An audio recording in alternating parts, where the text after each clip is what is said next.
In this video I'll be teaching you how to make this trending sublimated rope tote bag. Okay, so we are starting from the very beginning. There are different types of this type of bag. We have the one with lining, the one with zipper. So we are starting with this that is without lining or without zipper. So let's start with the materials you're going to be needing. Okay, so the first thing you need your sublimated print. Okay, so to get this type of image, just go to Pinterest. You're going to see free images without watermark. Download them to your gallery. So for this size of print, I'm working with 16 by 16. So your type of print will determine the size of the bag you are working with, or should I say the size of your bag will determine the size of your print. Okay, so for the bag also size, the bag size also is 16 by 16 inches. So I cut it on fold. Okay, so I'll be using this rope. So for this rope we have different types. There's one that is milk color. There are different types. We have gold, we have red, we have different types of it. So I'll be using this mist color. Okay, I'll also be using my rivet machine to make eyelet. Okay, so you can see we have our eyelet here. So the materials I'm working with for this is canva material. I'm using canva materials for this, so it has a kind of stamina. It's a little bit steady, this material. Then if you're also working with, I want you to pay attention to what I'm saying. If you are doing this type of bag, you need to use something bright color material, like this milk color canva material now, because if you are using black color or any dull color, it's not, sublimation is not going to stay, it's not going to show on it.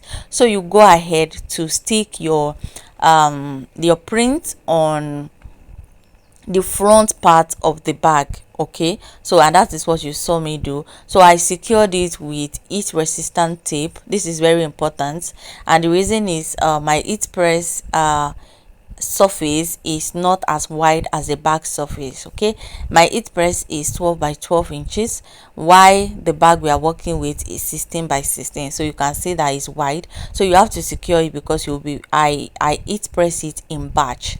And even if your surface is wide, I will say advise tape it. Is very important. Look at how beautiful this is.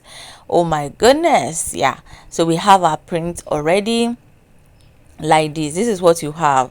Okay, please, I've said it before and I want to say it again. Please use bright color, and I'm using canva material.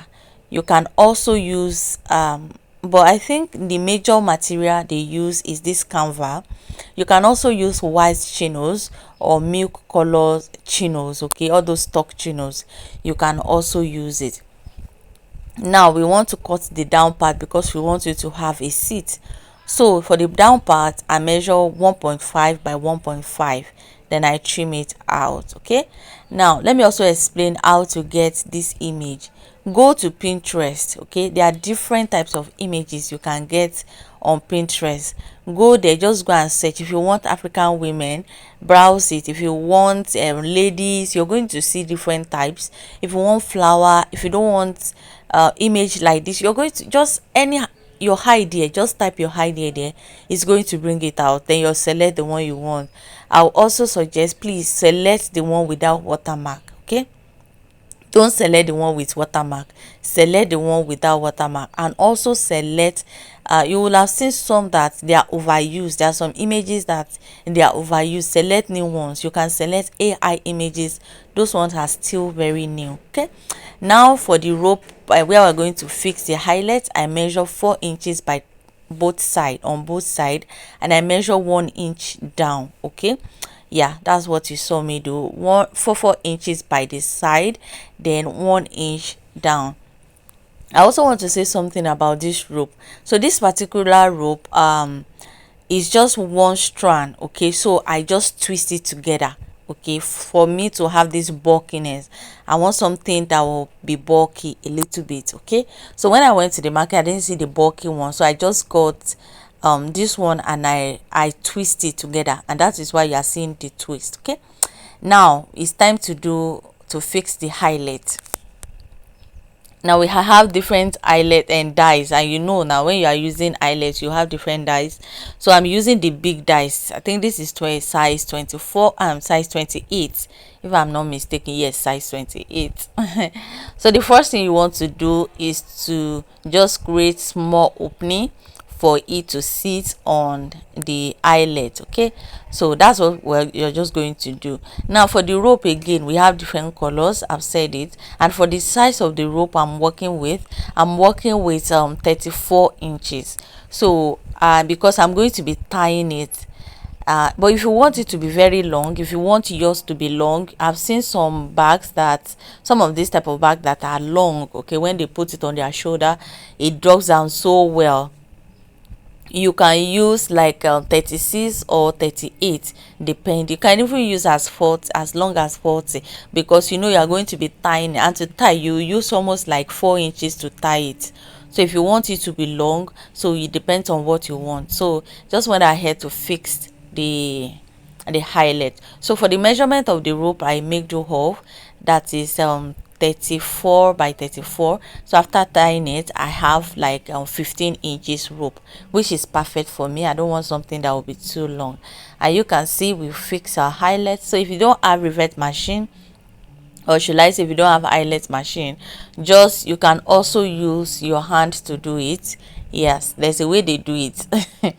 Now the next thing we're going to do is just to take small strap of cloth. This is about 1.5. Then you're going to stitch it down and turn it to the other side and stitch. Okay, don't allow it to touch the eyelet part when you are stitching it. And also, to also be on the safe side, you can also do the stitching, okay, of the top part before fixing the highlights, either of the two. So I went ahead to fix the rope. So fixing the rope, I want the sewed part to be outside, so I fix it from the inside. Okay, I want that bulkiness to be outside. That's another style. Okay, or there's another style that you have to fix it from outside and the bulkiness is going to be inside. It all depends on what you want. Okay, that's why I saying that, that's why I said that this is the basic. We are going to be doing so many things. We are going to be, this one is without lining. We are going to be learning the one with lining.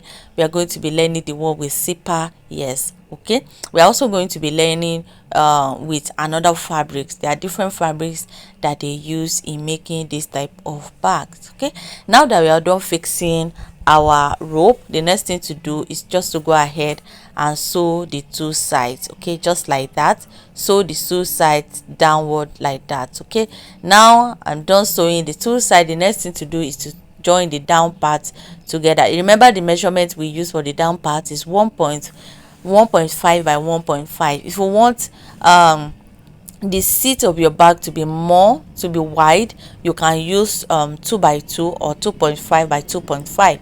It all depends. Okay, but I love the way mine is with this size of bag that I'm making. I also went ahead to overlock the rough edges to give us a kind of clean inside. You can also use inseam method for this instead of using overlock. Okay, now it is time to just turn it inside out, and basically we are done with this bag. Yes, this bag is very nice and it costs a lot though. If you see this bag online and you browse and you price it, it actually cost a lot.